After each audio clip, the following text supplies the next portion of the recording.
કરવામાં લોકોએ ભાજપના નેતાને ઘેર્યા, સોસાયટીમાંથી ભગાડ્યા।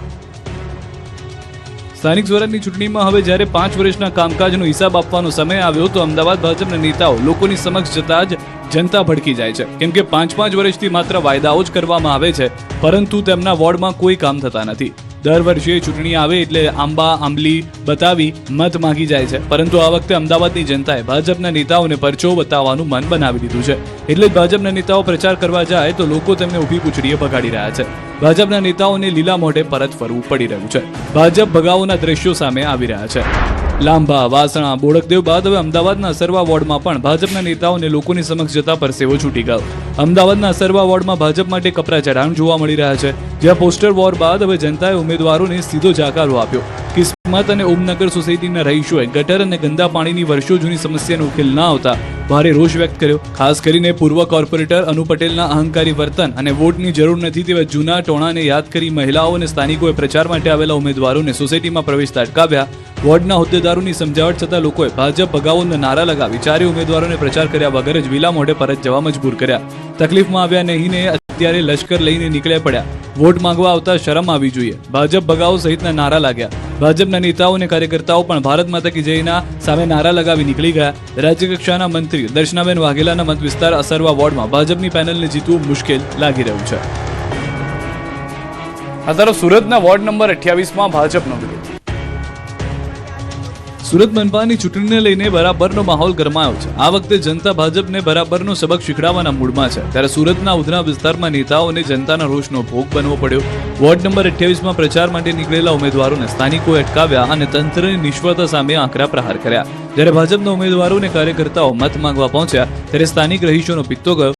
વિસ્તારમાં વર્ષોથી રસ્તા ઉપર પાણી ભરાવાની ગંભીર સમસ્યા મુદ્દે નેતાઓને ઘેર્યા। વાત માત્ર વિરોધ સુધી સીમિત ન રહી। પ્રચાર દરમિયાન ભાજપના કાર્યકર્તાઓ અને સ્થાનિક લોકો સામસામે આવી ગયા। બંને પક્ષો વચ્ચે ઉગ્ર દલીલ અને તીખી બોલાચાલી થતા વાતાવરણ તંગ બની ગયું। લોકોએ સવાલ કર્યો કે જ્યારે કામ કરવું હતું ત્યારે ક્યાં હતા, હવે વોટ લેવા કેમ આવ્યા? ઘટનાને પગલે વિસ્તારમાં ભારે અફરાતફરી મચી ગઈ। તો આજે આને મારી પોરીનું નહીં રાખ્યું આજે મારા પોરાને અને મારી પોરીને રોડાવી એટલે કેવા હું માંગે।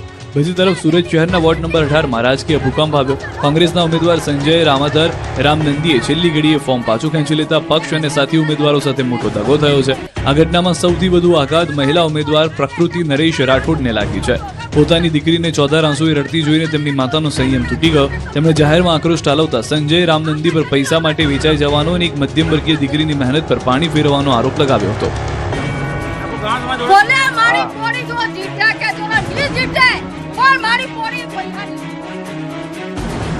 વડોદરા કોંગ્રેસે લોકશાહીની હત્યાના આક્ષેપ સાથે કર્યા ધરણા।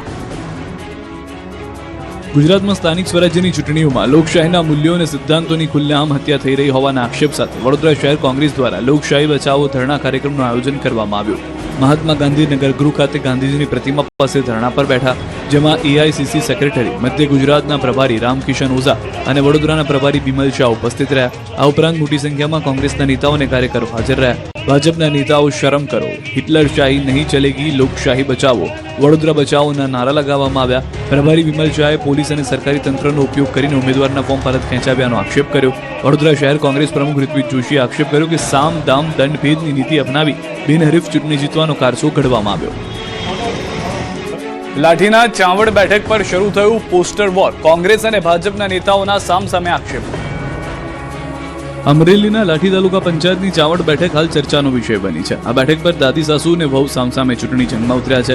ભાજપના ઉમેદવાર તરીકે લોક સાહિત્યકાર માયાભાઈ આહિરની દીકરી અને અમરેલી જિલ્લા ભાજપના આગેવાન જીતુભાઈ ડેરના પુત્રવધુ સોનલબેન ડેર છે, તો બીજી તરફ કોંગ્રેસના ઉમેદવાર તરીકે તેમના જ કૌટુંબિક દાદી સાસુ શાંતુબેન ડેર છે। એક જ પરિવારની બે મહિલા ઉમેદવારો આમને સામને હોવાથી આ બેઠક પર સૌ કોઈની નજર છે। હવે આ બેઠક પર નવો વિવાદ છેડાયો છે અને મામલો પોલીસ સ્ટેશન સુધી પહોંચ્યો છે। કોંગ્રેસના ઉમેદવારના પ્રચાર માટે લગાવવામાં આવેલા પોસ્ટર કોઈએ ફાડી નાખતા વિવાદ સર્જાયો। આ સમગ્ર મામલે કોંગ્રેસના મહિલા આગેવાન જેની ઠુમ્મરે સોશિયલ મીડિયા પર પોસ્ટ કરીને પોસ્ટર ફાડવા મુદ્દે માયાભાઈ આહિરના જમાઈ પર આક્ષેપો કરતા જિલ્લાના રાજકારણમાં ભારે ગરમાવો આવી ગયો છે। તો ચાવડ બેઠક પર કોંગ્રેસના ઉમેદવાર શાંતુબેન ડેરે ફોર્મ પરત ખેંચવા માટે કરવામાં આવેલા પ્રેશરથી લઈને પોસ્ટર ફાડવા સુધીની ઘટના અંગે ભાજપ પર નિશાન સાધ્યું હતું। પોલીસને તપાસની માંગ કરી। વડોદરાના શિનોરમાં ભાજપને કોંગ્રેસ નહીં ભાજપના જ લોકો હરાવશે, તાલુકા ભાજપ પ્રમુખનું વિસ્ફોટક નિવેદન।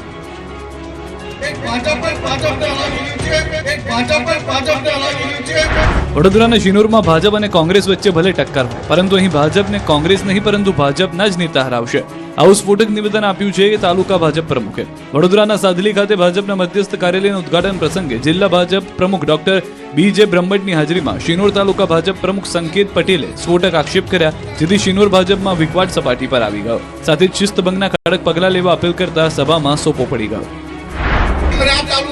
કોંગ્રેસ પાર્ટી જ નથી સાહેબ. હું વિશ્વાસ ખાતર તમને કહું છું કે આ તાલુકામાં કોંગ્રેસ પાર્ટી છે જ નહીં. એક ભાજપ જ ભાજપને હલાવી રહ્યું છે. એ તમારે કડકમાં કડક પગલાં લઈ એમને શિક્ષાત્મક કે જે રીતે પગલાં કરવા એ રીતે પગલાં લેજો. અમદાવાદ